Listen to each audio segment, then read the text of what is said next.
Bỏ đi. Có móc. Có móc. Quả mắt xinh của dễ.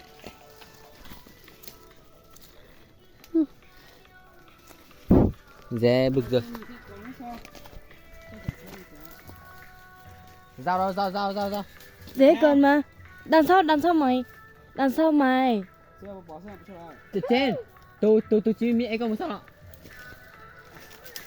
Có cần dao không? Có. À thôi. Rồi. Hay rồi nha. Thôi Hải ơi. Lấy cái dao kìa. Dao sắt thế. Dao này bố tao đánh mà. Bố tao dán ra mà. Thế à?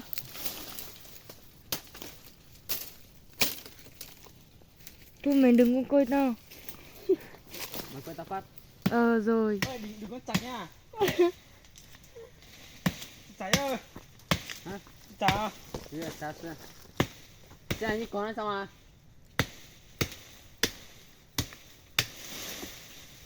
Đừng kệ mẹ này, mẹ cứ chặt đi. Đừng có quả tao chặt cái này thôi mà. Còn nhiều Chặt cái này nữa.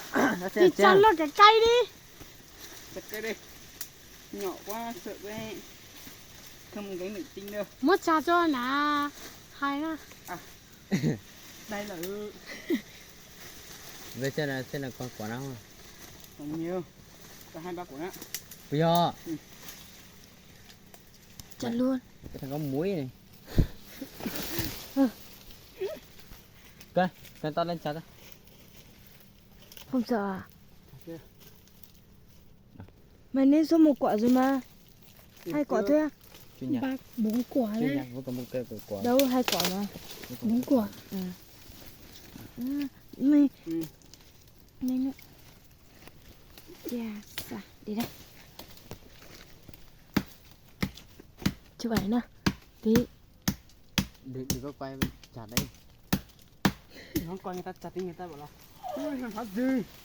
Không tao coi xưa mày bông à. Xưa hắm mồn cho con muối vào trong một.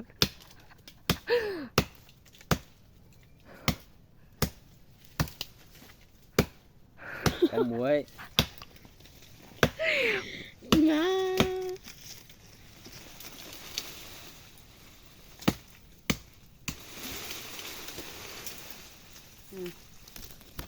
Theo ông chú.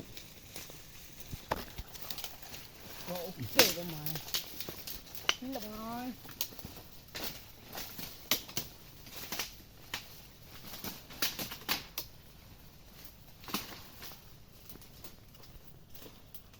Ôi shit. Luôn làm sắp rồi luôn. Này. Dễ.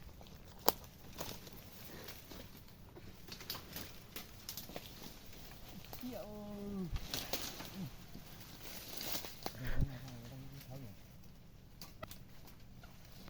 Ta mắc thì bọn mình đâu.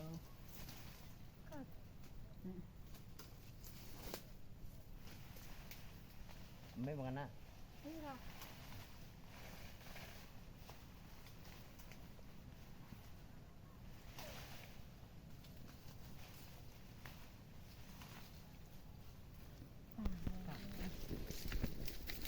Ê, có cái nhỏ này. Thôi để người ta. Mẹ đứt dây rồi, ăn được nhá. Chưa đứt, có chỉ có ra nào. Đi. Lên trên đi. Rồi hả? Sao mắt sao nó à?